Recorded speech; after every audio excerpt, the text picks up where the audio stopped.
So, welcome to the James Hush Show. At the James Hush Show, we explore the intersection of technology, art, and business to uncover new thoughts and opportunities to help you live a more fun and fulfilling life. And today is a very special day because it's our very first show, and we have our very, very first guest, which is my very close friend, Beau McCoy. Beau McCoy is the CEO and founder of Soul Academy, a new short format educational video platform. He is on a mission to improve the quality and availability of learning. He went to Dartmouth College and worked as a software engineer before discovering his true passion for education. He was the first sales leader of GoGuardian, a very successful ed tech startup. He's evangelizing personalized and adaptive learning to achieve his goal of equity for all scholars. He's an avid traveler and spent 2 years backpacking through Africa and Latin America. Again, my close friend, Beau McCoy. So to start things off, I remember you told me you bought the domain lifeisnothard.com. Can you tell me a little bit about that? And why isn't life hard? Great question. So thank you so much, first of all, for being here, James. It's a pleasure, as always, to connect with you. And thank you to everyone who's listening or watching this podcast. We appreciate your time. I'm Beau McCoy. And yes, I'm the owner of the domain isnothard.com. Oh, it's And not hard. yeah, exactly. But you're on and saying life is not hard because the idea is we're going to have a series of content pertaining to different areas of life. So one will be life that is not hard. Another will be communication that is not hard. Another one will be relationships that is not hard. And while it's kind of tongue in cheek, of course, life is hard. It's all about your approach. I believe that the way you approach problems has a great indication on how likely you are to solve them, right? And if you take the idea of, oh man, this is really, really hard, you know what? It is going to be hard. But if you take the approach of, oh, it's not hard, you're going to have your eyes open to solutions, to opportunities that might not be visible to you if your mindset is otherwise. So that's what it's all about, just reframing your paradigm and your outlook. Yeah. That's funny because we've been friends for a long time, and I feel like I've been running the Beau McCoy playbook myself for years.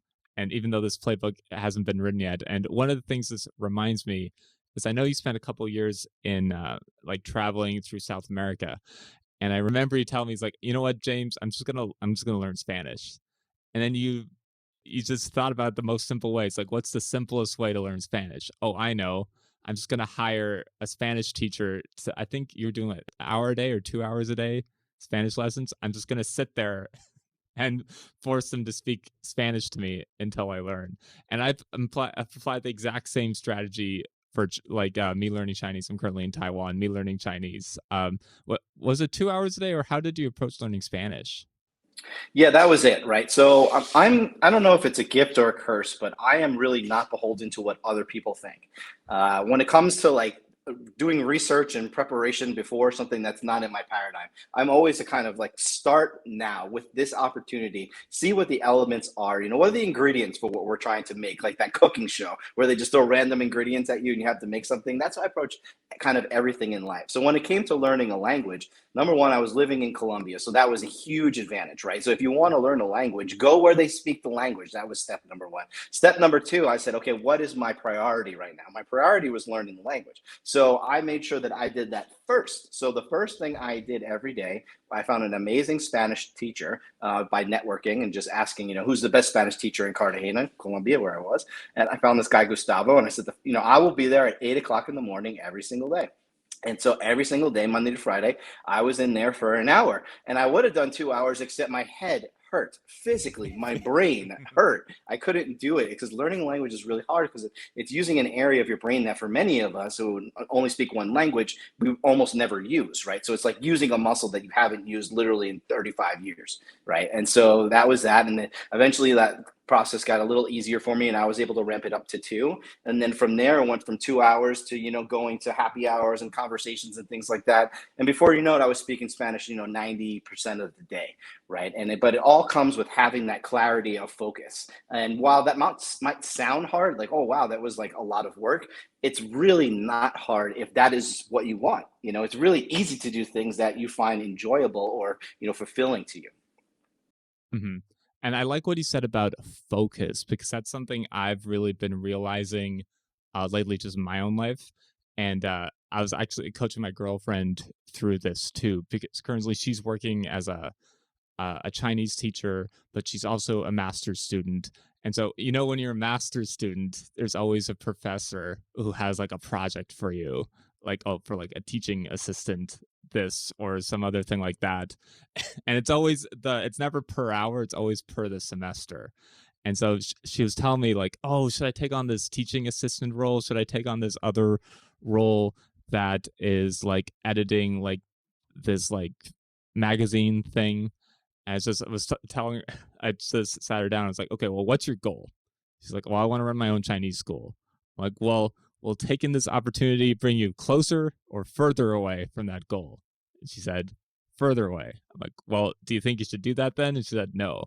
And it's funny because when you're younger, when you're like 17, 18, uh, you have like no opportunities because, like, let's face it, you have like no skills.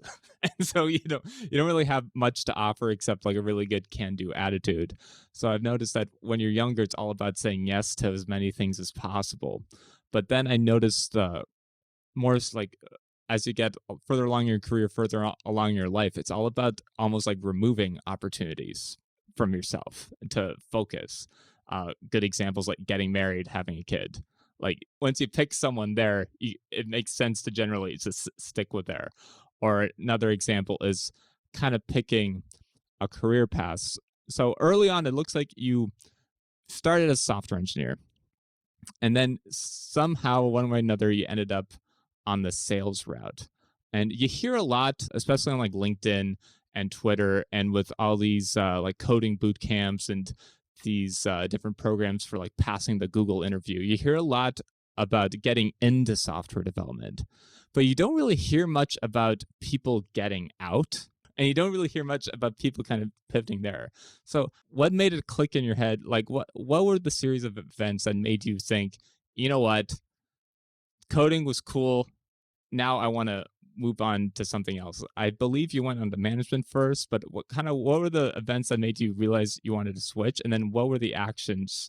Like what were the simple things you did to decide like I'm going to focus on that and move on to this next thing? Yeah, absolutely. So the reason I got into software development, number one, was when I was 22, 23, looking at, what job and career I wanted to pursue, software developers were making I remember it vividly. There was an advertisement in the New York Times, software developers wanted 3 to 5 years experience, $125,000, right? That was an incredible amount of money to 23-year-old me. And I Yeah. said, okay, in 3 years, I could be making great money. And that was what I wanted. I wanted money to support my life. I was independent. No one's paying my bills. I wanted to live a nice lifestyle. So that was that. Okay. So once I achieved that and I got there, I said, well, what do I want now? And then what I did not want was to sit at a desk for 8 hours a day. So it became very obvious that, maybe doing software development for the rest of my life wasn't the best choice for me. And I started to look at other options. I actually found a great position, which is like the people who do the services, who do the installations of software for large corporations. They got to travel, and I wanted to go to South America. Unfortunately, that opportunity fell through. So I took the opportunity that was presented to me, which was to be a manager. So I became a manager of a software development and fortunately IT. So I was kind of like the CTO of a very small company. I learned a lot about IT. And in dealing with IT, you talk with vendors who are selling you, storage and servers and virtualization and all this kinds of stuff.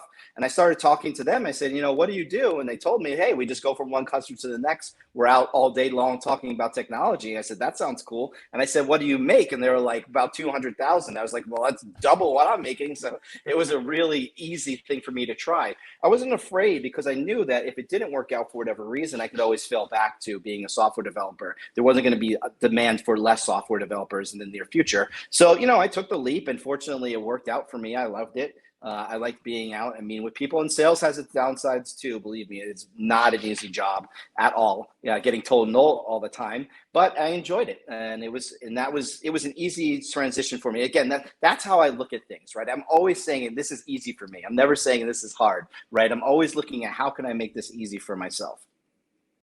That's true. You've repeated that to me many times where like I'll come to you with like I'm like, should I do this or should I do that? And you always say, what's easier? What will get you Yeah. what will And get you it's not always where what's easier in the short time too, right? It's like what's Mhm, easier mhm. in getting you to your goal. Right. What we True. always talk about is I need to have a vision of what I want for myself. And then it's really easy. Like when you go to the eye doctor and you get your lenses checked and they say, okay, is this lens better or is that lens? Well, one is more clear. Why is that? Because you Mm-hmm. know what the sign's supposed to say. Like there's supposed to be letters and you're supposed to be able to see them. So you know if one lens is better or the other lens is better. And that's how everything in life should be.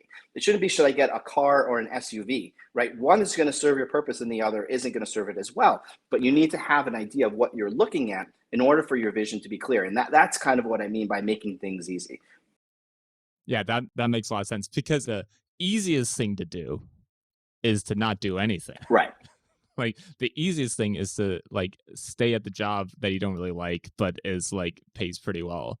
Or another easiest thing is to stay with the girlfriend or boyfriend that you're like I don't hate them, I don't like them. Easy is not synonymous with the word lazy. Easy is more what's the most efficient way of doing things, right? When you learn how to write code, one of the things you like makes you a better software developer is yes, you can write code that accomplishes something, but can you do it without crashing all of the servers? Right? Can you do it without using all the memory or bringing the I'm not sure. database to a screeching halt? I'm not sure if anyone. I don't know if any engineers figured out if they can do it without crashing all the servers yet. But one day, I think. Yeah, that's a really good point. I think even like my experience being an engineer, uh, as an engineer, you deal with problems all the time.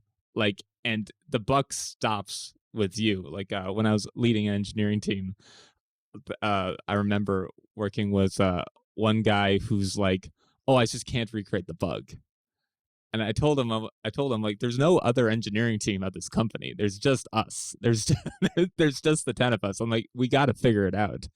Um, and I think that kind of mindset of when there's problems all the time, and then you have to solve them, really helps in like not only other careers like sales, but just in life in general. I'll notice like sometimes a couple of my friends who are non-engineers will like the computer will just not work slightly, like PowerPoint won't work, and they're just like, "Oh, there's nothing I They can give do." up.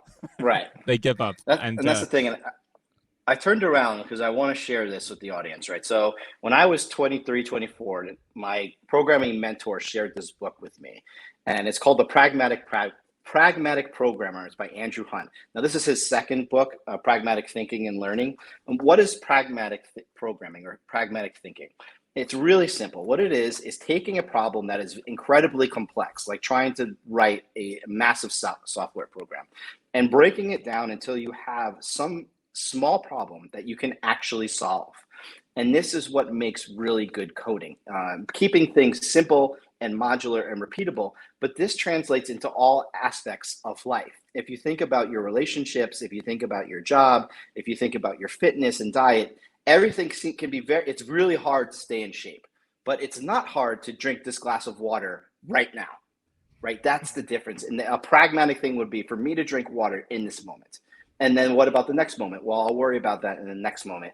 And that is the greatest gift that I can share with anyone is that, yes, when you try to do, big monolithic things, they can be very, very difficult. But somewhere in there is a small step, a little baby step that you can do in this moment to accomplish something and start building positive momentum towards solving the greater problem.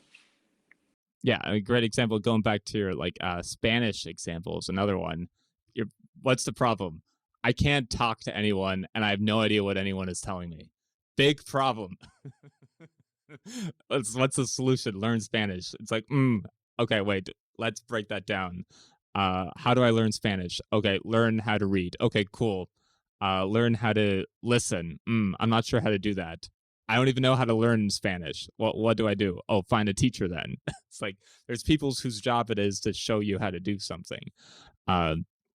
And I think the same's true.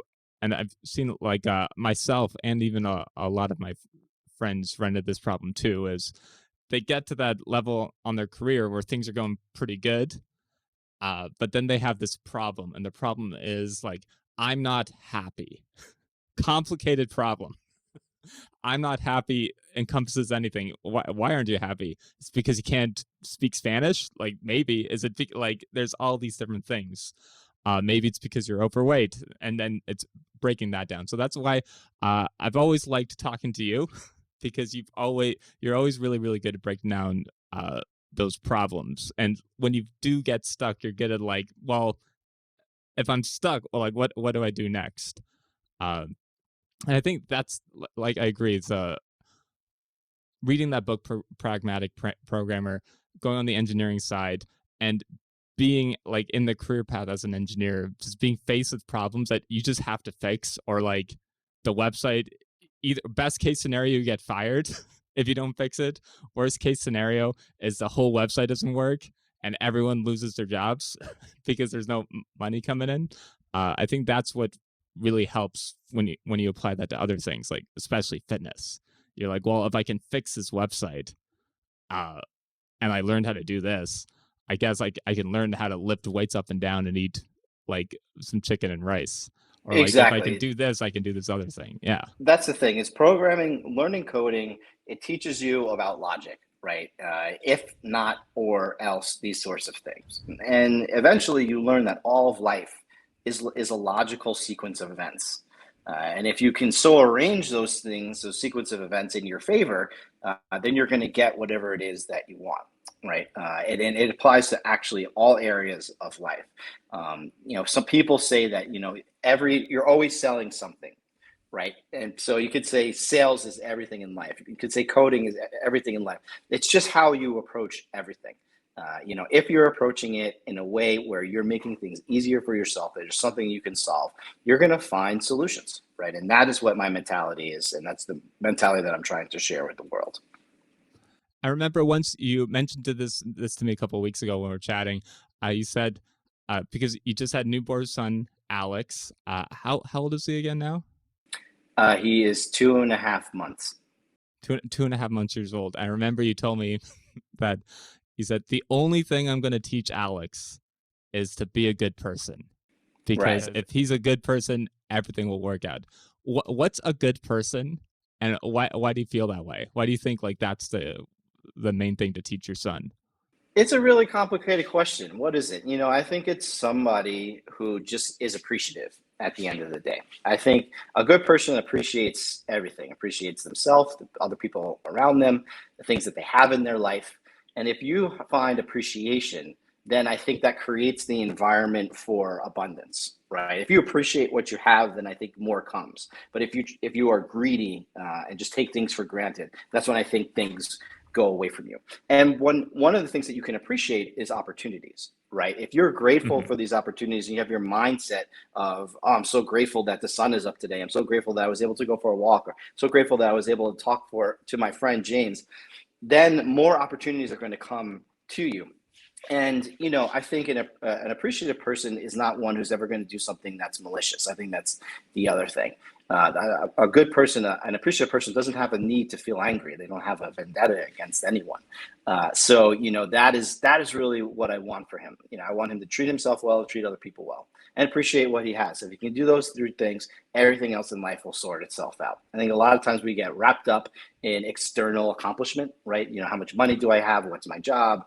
All these things, these external factors. But those external factors are a manifestation of what's happening internally. So if we can really solidify his internal way he feels about himself and the way he treats other people, everything else is going to be just fine. And I agree so much about like before. If you would talk to me like 5 years ago, whenever I heard like this like oh blah blah blah like internal stuff, woo, like it sounds like woo woo to me. I'm like, I'm just gonna focus on like getting better at coding. I'm gonna focus on this external stuff. But now that I'm a bit older, I'm realizing it's so true. Especially on the belief side. A good example on some of the belief stuff that's I've noticed like stops people is especially in Taiwan. There's a very common belief that, oh, if I live in Taiwan, I can only ever make X amount of money. Period.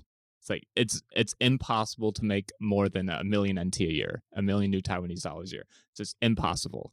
And I've noticed like some of my friends out here, because they walk around with that belief, it's like I'll be like, hey, like they're hiring remote software developers. Like, you notice how like when everything was shut down for 3 months here, you could still do your job at home as an engineer. Well, like other companies have noticed that too, and they'll like you can. It's the same technology. Like look at the job. It says React JavaScript. You're currently working doing React and JavaScript. Like this is really doable. But even when I'll show them, they'll say like, no, it's just not possible. And Well, so that's I'm the thing realizing how about important that belief. is. Yeah, belief is everything because there will be challenges along the way. And those who believe will have the resolve to persist through the challenges, and those who do not believe will give up. And that's really the difference between, success and failure. It's that like you will fail. There's 100% chance of whatever you're trying to do, there will be failures along the way. That is part of life, right? It's like chaos and order, the law of entropy in physics. There will be challenges. And if you believe, then you have the will to get through whatever that challenge is. And that's the thing all the time. It's like, right now, my dreams are kind of crushed because I wanted to travel. And it looks like with the new variant, that's not going to be a thing really next year. And what do I say? Well, I'm just never going to travel again. I'm going to give up. No, I believe that one day I will travel. I don't know when that day will be, but I'm going to hold on to that belief, and that belief will carry you through the struggles, will carry you through your failures, and when things aren't going the way that you want, you've got to hold on to that hope, that light, basically keep it on. And then when things turn good, like it's really easy when things are going well. Everyone's friends or whatever. We're high fiving, but it's where were you when the times were dark? When things weren't going good, right? Because we're going to be there. That's just the nature of everything. And even when things like I've seen like just from people's perspectives, and one of the reason I love hanging out with you is because you're such a positive person generally.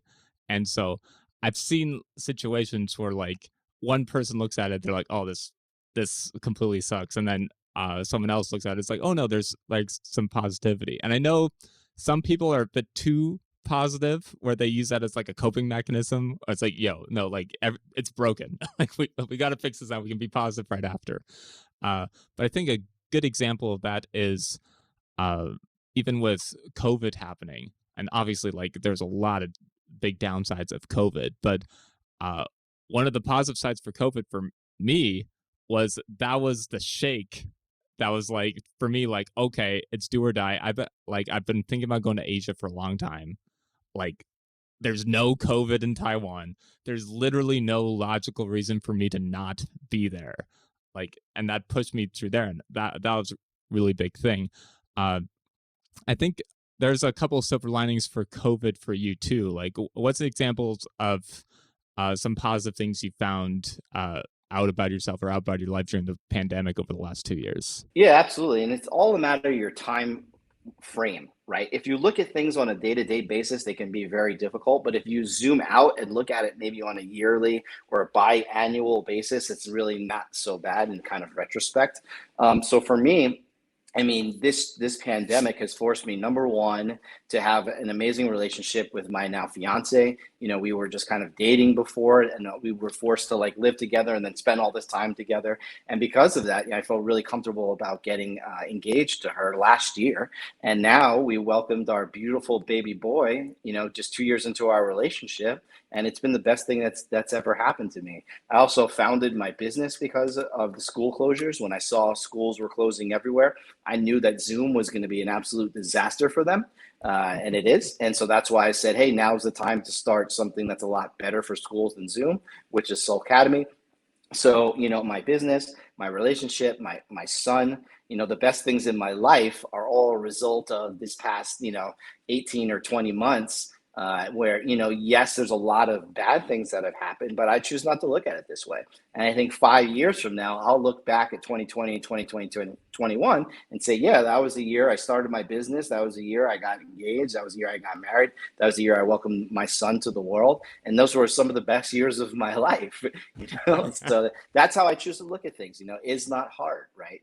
Pandemic is not hard. It's tongue in cheek. Like, please don't take it literally. I know a lot of Yes. bad things have happened, but I'm looking at what are the good things that happen. I want to embrace and embellish those as much as I can because I want more good things to happen in my life.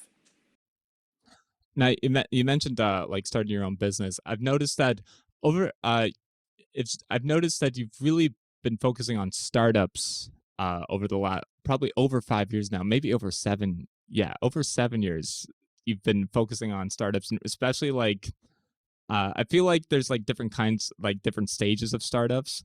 There's like the startup that's finished, I like to call it, where it's like, okay, this is basically just a big company, except like it's just not on the public stock market yet. But you've really had a knack for going into like really, really, really early stage, like step. If we use Peter Thiel's example, 0 to 1, I've seen you come in when we both worked together at Go Guardian on like step 1, where they had just enough product market fit, but it's still just, we're still kind of flying by the seat of our pants. What about the like early stage startups do you enjoy, and why focus like why were you why do you think you were drawn to these early stage ventures instead of going like the more traditional, like quote unquote safer route of a like a bigger companies? Yeah, it's really easy. Two things. Number one, it's the mentality of people, right? When it's like dealing with a child versus dealing with an adult, and a child thinks everything is possible. Everything is good. I can be an astronaut. I can do whatever. And when you talk to an adult, it's like, well, I can only be a lawyer for the rest of my life. It's just things are very optimistic in the beginning. I think it has to do with human nature, and I love that. I love people who think that anything is possible and they can achieve their dreams, and we can be the next Google or whatever. And I want to be in that energy. It's inspiring to me. That's number one. Number two, it's a lot easier to make a mess than to clean up somebody else's mess. So by the time a company Yes. already has customers and they have support in all these kinds of things, the decisions that they made have kind of cemented their culture. And there are issues that were created before you got there that are incredibly hard slash impossible to undo. It's a lot easier to start with that empty canvas and make changes when the impact is very small. So that's why I'm drawn to the earlier stage. Now, that said, it is incredibly hard to get to stage one, right? So I kind of like the stage like 0.5. Yeah. I don't want to be like Yeah. 0.000 anymore, but I think like 0.5, like, okay, we have some semblance of a product. It makes me happier. And that's why, I want to believe, and it's changing people's mentality is super hard. So I want to be there when the key decisions are being made and the culture is being established. Yeah, that makes a lot of sense. And the kind of person who can go in and navigate a political minefield of like a middle management Fortune 500 position, I honestly believe they deserve every dollar that they're making, because I like you said, like much easier to make a mess than it is to fix one. Every engineer who's just an IC is already like nodding their head on the code wise. The same thing applies to people, like 1,000%. It's a lot easier when you're starting out. If you do make a bad hire, it's like, oh, and just you can just take responsibility for it. It's like, oh, well, I hired the wrong person. Sorry. Versus coming in and you trying to navigate that's a lot trickier, because it's like, oh, actually, this person has a relationship with someone else here, and kind of working around that's a lot harder. But on more on the startup side, how do you decide? Because the other tricky thing about startups is you don't know which one is going to go somewhere. So how do you decide like which startups to like bet your time and energy on? Yeah, I'm a big believer that it's people who succeed more so than products, right? Because there will be competitors. If you have any success, there'll be other companies who do the same thing as you. So what I look for is good leadership. People who I believe in. It makes it much more fun for me and enjoyable to work with them. Number one, but number two, they're more likely to succeed.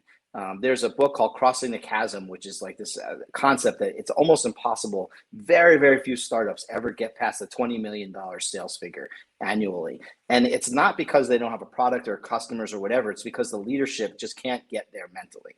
And it's absolutely true. And, after talking with like many CEOs and startup founders, you kind of like get a feel for what succeeds and what doesn't. And that's really how I do my, kind of culling. It's like I'm looking for someone who I personally believe in. If I believe in them, it's, I'll be able to carry through the challenges and the failures that the organization is going to see. And that's really it. I think that's why it's so important, going back to why you want to teach your son to be a good person. Because that what you just said, it's like, oh, I'm looking for someone I believe in, someone I can trust. Uh, that really shows you, like, if you're, especially if you're the founder yourself, if you're genuinely a good person as a founder, it's going to be way easier for you to attract experienced people, attract investment if you need investment. Because I'm realizing once you get to like a upper management sort of level, it's really more about finding people who have the same core values as you, who you trust, and finding money to pay those people to make everything happen. I Hmm. think that so I can see why, like, going back to the absolute basics of, yeah, like, JavaScript is hard, machine learning is complicated, uh, doing digital marketing is tricky, trying to run a sales team is also really hard. But if you go back to, like, how do we make this easy? It's like, well, let's find someone to run the sales team. Let's call up someone to find someone who knows, like, machine learning, if that's what we need. Let's first find someone to tell us that we don't need machine learning, actually, and then we can skip that project entirely. Um, but I can kind of see where that all comes together. What's like a what's a mistake you've seen some of these startup founders, or maybe not startup founders, but just people career wise, uh what's a mistake you kind of keep seeing people making over and over that you wish you could just shake everybody all at the same time and tell them to stop doing it? Yeah, well, I think the first thing is getting the right people in order, right? The second thing is 99% of success is just timing. Right. Yeah. You have a great idea. I don't doubt that you do. I don't doubt that it's revolutionary. I don't doubt that people want it and they're going to spend money on it, but is now the time for it, right? You're almost always too early or too late. And it's very hard for founders to admit that they're either, too early for the market or too late for the market. We at Soul Academy are too early for the market. I'll be very honest with you. The concept of like decentralized education is so far removed from where the actual classroom is today. That is my biggest problem. It's like everyone knows it's a great idea and they want to teach through short format videos, but teachers are not creators yet. Broadly speaking, there's very few teachers who are creators, but that's fine because I'd rather be early to the party than late. I'm also not like under a tremendous amount of pressure from VCs to blow it out of the water. But it's like number one, you got to get your team. Number two, you got to get your product market fit. But number three, you got to ask yourself that hard question, like, is this what the world needs right now? And almost across the board, it's no. If you look at like all these startups that get funded, really the only ones that break through, the ones who become the unicorns or whatever, it's not the team or the product. It's just the timing. Clubhouse is a very simple idea. It's now worth a ton of money, and there were iterations before that and there were iterations after that, but they just really nailed the timing because of the pandemic. Now you couldn't have predicted Mhm. that going into the pandemic, but that was one of the things that really blew up in the pandemic was TikTok and Clubhouse. So you do need to be anticipatory. Like you don't want to be late to the party. You definitely want to be there beforehand, but you have to ask yourself, like, is this right for the market in this time? And that should be the thing that determines whether you proceed with an idea or not. Yeah, that I totally agree with that, especially on the timing side. Uh, there's there's what's there's off the top of my head. I thought of something, but it just went through my head about example of a poorly timed one. But speaking of, like, early, late to the party, uh, what's your thoughts on some of this, like, Web3 cryptocurrency, uh, NFT, blockchain stuff? Like, are you looking at that, or I know you're looking at some of that because we text each other. But what's your thoughts on that whole thing Yeah, I so far? think, finally, after 10 years of digital, madness in the cryptocurrency space, right? There is finally utility in the space. And what I mean by utility is things that people can actually use in their regular life today. Almost everything in that space is theoretical, and a lot of it is working technology, but there isn't an application of that technology. I'm not going to use it. And it really wasn't until the advent of these play to earn games that there was Yeah. a use for digital currency. Now there are millions of people in the Philippines who play Axie Infinity and generate Axie token through that, and able to use that to pay their rent, to buy food, to pay for school and like real life stuff. And so finally, there's utility inside of the metaverse. Um, Before that, I think it's just all speculation, and it's really just a way for rich people to get richer. Quite honestly, there's also some people break through. Most poor like people without a lot of money are going to lose everything they have because the game is very rigged for the rich to get richer. But that can't be said that there isn't something in it for everyone. And I think now play to earn gaming, I think, will be the number one employer of human beings in the very near future. Yeah, I think it will change the lives of millions and millions of people, especially in lower socioeconomic countries, in developing nations, because now you have access to earn money online that you did not have. I think it's really a Hmm. generational transformation for many people in this earth. I'm super happy about that. Yeah, I think, yeah, the gaming side is what made things.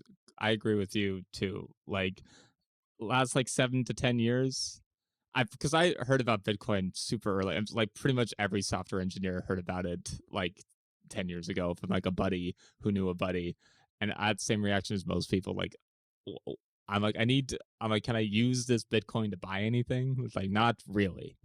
I'm like, well, why do I want some? But when it got more on the gaming side, I was like, oh yeah, like I had that game Among Us on your phone, like the when everyone was playing that. And after I played Among Us like 2 or 3 times, I spent like $3 American to buy like a little dog that followed me. I'm like, this is great. And then everyone was like, where'd you get the dog? I'm like, I bought it. So I was able to like flash a little bit of status. It was just really fun. So when I could start seeing like some of these NFT games coming out, where it's like, oh, I could take my dog from Among Us and use it in other places. I'm like, oh, Exactly. And the duh, only difference yeah. is instead of you buying that dog from Among Us, you'll be buying that dog from another player. That other player could be a 15-year-old in Zambia, right? Or it could be a 19-year-old in New Zealand. It could be anyone in the entire world. And that's what's so cool. It's that if you want to be a software developer for Microsoft and you happen to live in, say, I don't know, Uruguay, they might not be hiring in Uruguay. It's not a career path for you. But everyone on earth has this career path in gaming. Everyone who can get online has the same ability to create virtual dogs, right? Earn them through their play and then sell them to somebody who can afford to buy it. And that is what's so exciting about this new economy, and it's why I'm saying there's finally utility, because now kids could go to school and then play these games to earn money and help support their family, where otherwise, if they're growing up in developing nations, they just simply didn't have that economic opportunity. Yeah, it's funny too, because the more I think about it, what got me into coding was when I was like way back when I was like in like grade school, and there's a website called neopets.com where you could like have a virtual pet, and you were able to buy like food and like armor and stuff with these neopoints. And they had that's when I learned about the stock market and I learned about SEO and buying and selling stuff, because they had their whole built-in stock market in there. So I'd like do research as a kid, be like, wait, if I put stuff in here, it goes up and sometimes goes down. And also they had a way you could buy and sell items. And so the first thing I did, and back then you could use HTML uh to make your store look nice. This is like pre CSS. So you had to use font tags and everything. So that's how I got into like web development, was like making my store look cool. But then I realized it was actually better if you made your store completely blank, because it would load faster. And if it loaded faster, it was more likely someone to buy stuff. So uh I'm really excited to see, especially on the Axis Infinity front and some of these other games, to see where all that goes. Because I agree with you, like I remember trying to like get these virtual items as a kid, and like even now as an adult, whenever I get into games, I like having these virtual items. I'm not even a big gamer, so I definitely see that. Like it's gonna be crazy to see where it goes.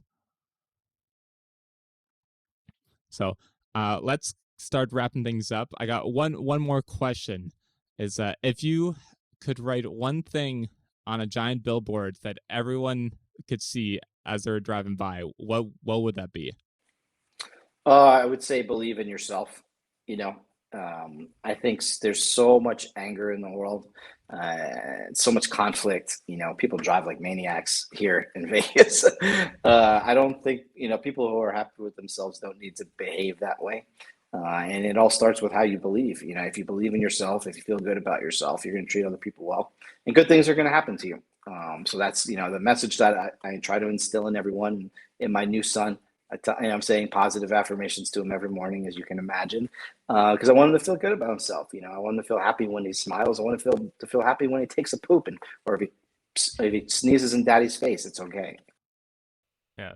And you're saying those affirmations in English and Spanish too. Get them ahead of the curve. Exactly, and soon they'll Awesome. be in Mandarin. So there you go. Man, yeah, it's got to come visit Uncle Jamie out in Taiwan. Oh man, that's that. You know what? Life may not be hard, but I don't know, man. Learning Chinese is pretty Well, pretty learning hard. Chinese is, yeah, I'll give you Yeah, learning that. Chinese. Yeah, learning Chinese is pretty hard. Well, thanks so much for your time. Uh, Again, you can follow Beau McCoy on LinkedIn. You can check out his website, soulacademy.com, SOLACA. How do you spell it? SOLCADEMY.com. Soul Soulacademy.com. Academy. You can check me out at beaumac.eth. That's my new. Oh, you bought the .eth? Oh, I Yeah, gotta buy I'm in one. the .eth. Yeah. Oh, Somebody okay, I took gotta buy one. Bo.eth. I'm trying to buy it off of them, but that's what I got. It sounds good. All Okay, right. and okay, thanks, dude. I appreciate it. Thank So you. I'm gonna get that. This software is actually pretty great if you need to do a Hmm. podcast because you click a button and it like mixes and masters everything. So it's Hmm. like the best thing ever. It changes all the volume levels and everything like that. Cool. Um, but I'll let you know when it comes out. Probably in a month. I'm getting some of my other buddies all in. My goal is to like start interviewing more people in Taiwan. One, because it won't be at 2 in the morning, and two, Yeah. there's a good amount of tech people out here too. But I'm excited. I'm excited for you to do the HPS stuff because Yeah. I think you're gonna make something really cool next year. I'm really looking forward to that. Yeah, I gotta. Reminds me. I gotta give them see what the dates are. I need to book that flight. So yeah, I'm looking forward to that, man. Okay, I'm gonna head to bed. Have a great day, All Beau. right, bro. Thanks, you too.